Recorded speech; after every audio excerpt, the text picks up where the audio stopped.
Okay, so this is where the open air hive was, and we were getting activity going into the soffit, so we came back and removed the soffit, but there's only about a dozen bees total in there. So we went over to the other side where we had bees sniffing around the opposite side of the same line, and Zach found, I'm gonna move around here, Zach found that this was actually a hive that looks like it was recently probably exterminated. He pulled out a bunch of comb, threw it in the bucket. Somebody else had already tried cleaning it, so the comb was only like at the end of his... Right at the fingertips. Right at the fingertips. So the problem is that this whole area opens up down into here. Like this, goes all the way up, goes all the way over to the other side. So what likely had happened, because we could tell that the honey was still fairly fresh in this location here, the honey is still fresh in here. And now it's got a lot of waxworm damage and stuff, which is something that happens when the hive is no longer there. We believe that the bees that were not killed literally just ran over to the other side of the house and started to establish here. So now, where are any of the bees that are flying around here? Could be anywhere.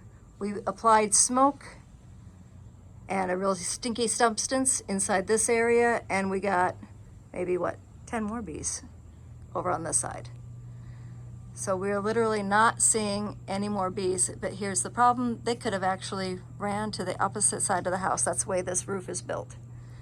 There's literally nothing we can do now until we find out if they just dissipate after probably another maybe 24 to 48 hours, just see what they do, and go from there. Every single one of these soffit coverings, every one of them, is the potential to another beehive. They all need to be sealed up because this roof is so, what should I say, porous, I guess. There's so many locations for bees to get into and have free range pretty much of a lot of space.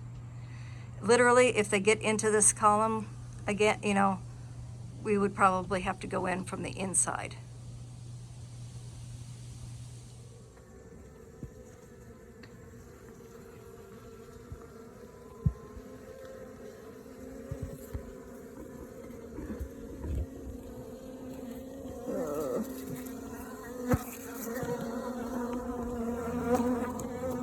Okay. What are you guys? You didn't like me looking straight down, huh? Is there a reason you don't like me looking straight down? Like that?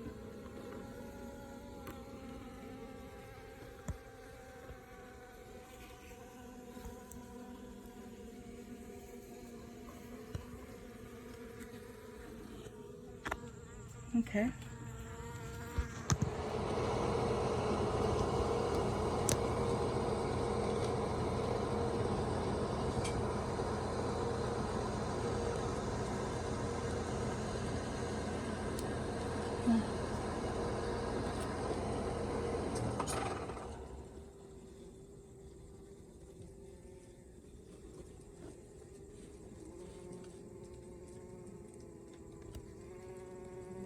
That.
Okay, one last thing about this. These soffits, as you can see, they have the small screen covering. Those have to be nice and tight. And then also around the edges, what she said, like the wood would shrink or something, and sometimes it leaves like a gap on the edge, or just during construction they didn't get it nice and tight. And anything that is the size of a pencil eraser that can get the bees into that void needs to be sealed up. They can eat through the foam spray, so you have to use either steel wool and a really high quality outdoor caulk. Yeah, that screen right there looks like it's popped off right here too. There's several open screens. Yep, several open screens on this. This is just like one gigantic beehive waiting.